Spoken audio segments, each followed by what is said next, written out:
Spoplatňuje vás operátor za niečo, čo ste si nikdy neobjednali?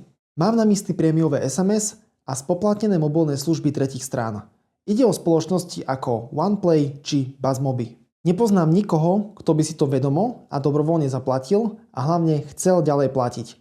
Väčšinou sa stretávam s tým, že zákazníci nevedia, prečo, za čo a odkiaľ sú účtované tieto poplatky. Stáva sa, že ľudia nevedomky kliknú nejakú reklamu, banner či potvrdia nejakú notifikáciu a takým spôsobom sa im spustí toto účtovanie. Ešte aj dnes je to pomerne bežný trik, ako ľudí legálne bez ich plného vedomia obrať o peniaze.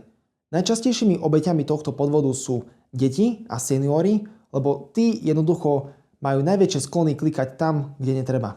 Akcia spúšťa reakciu. Neverím nikomu, kto mi tvrdí, že sa mu tieto poplatky začali účtovať samé od seba. Praktiky týchto firiem sú veľmi sofistikované.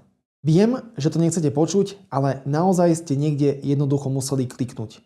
Operátori tu v tomto nenesú žiadnu chybu ani zodpovednosť, oni len sprostredkovajú účtovanie. Čo teraz robiť, keď nejaká spoločnosť už získala váš súhlas k účtovaniu? Prvá možnosť je tá, že svojpomocne zrušíte dané účtovanie. V SMS-ke od danej spoločnosti máte návod, ako to urobiť. Väčšinou ide o to, že treba poslať nejakú spätnú SMS alebo zavolať na nejaké konkrétne telefónne číslo. Nebojte sa toho. Ak to neviete alebo nechcete urobiť sami, tak možnosťou číslo 2 je požiadať o pomoc vášho operátora. Pracovníci operátorov vedia dané účtovanie zrušiť a dokonca tí šikovnejší a ochotnejší aj vrátiť naspäť vami už zaplatené finančné prostriedky. Chcem vás poprosiť, aby ste tento problém pre svoje vlastné dobro riešili buď na zákazníckom online čete alebo na zákazníckej linke. Určite vám s týmto problémom neodporúčam chodiť na predajňu, pretože vás tam pravdepodobne pri najlepšom pošlu s týmto problémom, s touto žiadosťou kade ľahšie so slovami, že vraj oni s tým nemajú nič spoločné.